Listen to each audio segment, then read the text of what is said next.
प्रणाम भगवन। ओम श्री गुरुवे नमः। ओम अखंडमंडलाकारं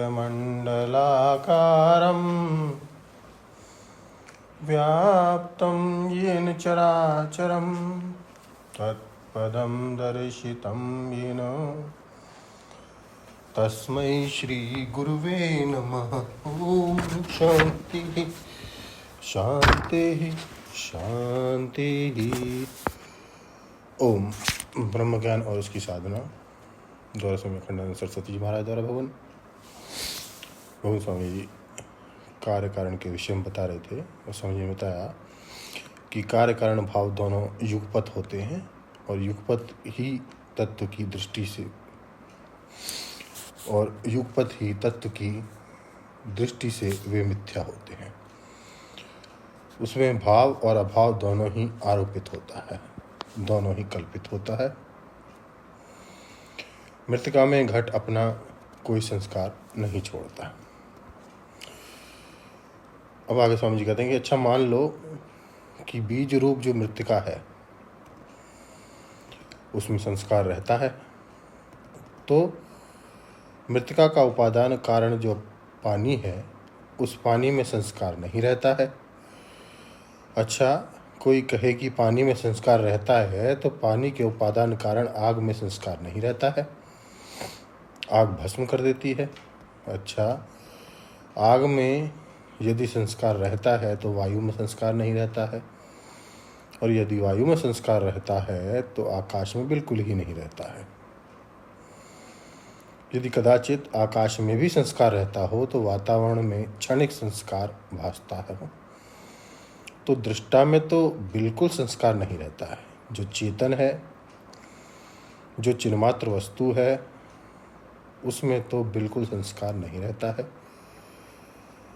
इसलिए भूत के संबंध में जो यह कार्य कारण भाव है वह केवल अध्यारोप है, माने मूल तत्व को समझाने की एक प्रक्रिया है, एक शैली है, एक ढंग है। मूल तत्व में न कार्यता है और न कारणता है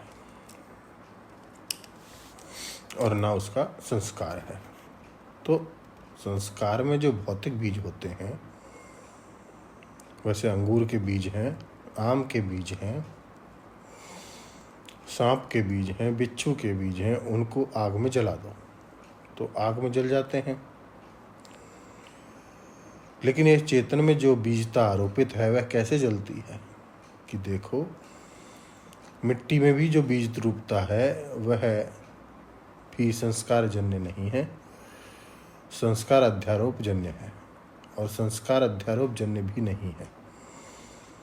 सत्ता के स्वरूप के अज्ञान से ही संस्कारता अध्यारोपित होती है। सत्ता के स्वरूप के अज्ञान से ही संस्कारता अध्यारोपित है। अरे यह जड़ चेतन सबके बारे में एक ही बात है, तो यह जो चेतन है उसके स्वरूप के अज्ञान से ही उसमें संस्कारवत्ता अध्यारोपित है।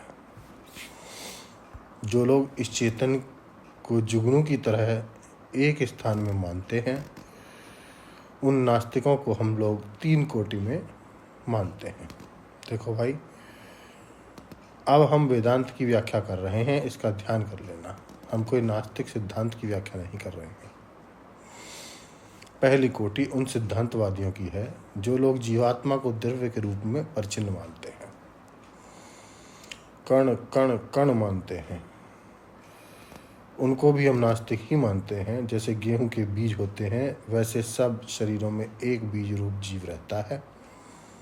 इसको चार्वाक कल्पना बोलते हैं। अब दूसरों का नाम हम बतावें और आप लोग उसको कुछ अच्छा ना मानो तो आपके संस्कार पर चोट करना ठीक नहीं। दूसरी कोटि उन नास्तिकों की है जो लोग जीव को स्थान का बच्चा मानते हैं, माने स्थान आधार है और जीव उसमें आधेय है। माने आकाश में जैसे जुगनू उड़ता है वैसे जीव उड़ करके एक जगह से दूसरी जगह जाता है। उनके मत में असल में स्थान में ही जीव पैदा हुआ और स्थान में ही रह रहा है और स्थान में ही मिट जाएगा। वह जीव देश का बच्चा है। आकाश में जो भी चीज़ उड़ती है, चलती है, फिरती है, उसके शरीर में आकाश का उपादान जरूर होगा, देश का उपादान जरूर होगा। तो आत्मद्रव्य को परिच्छिन्न मानना, हर देह में अलग अलग मानना, यह असल में जीव को देह का बच्चा, पंचभूत का बच्चा मानना है। इसी को भौतिक प्रक्रिया बोलते हैं। हमने अपने यहाँ चार्वाक और विदेश में मार्क्स, हैकले, डार्विन जितने हैं, सब भौतिक प्रभाव से जीव की उत्पत्ति मानते हैं और जीव को आने जाने वाला मानते हैं। यदि आकाश में संपूर्ण जीव ना हो, देश की कल्पना ही जीवन का उत्थान और पतन ना हो, देश का बच्चा जीव ना हो, तो देश को आधार बनाकर उसमें मक्खी की तरह उड़ता हुआ जीव कैसे रहेगा।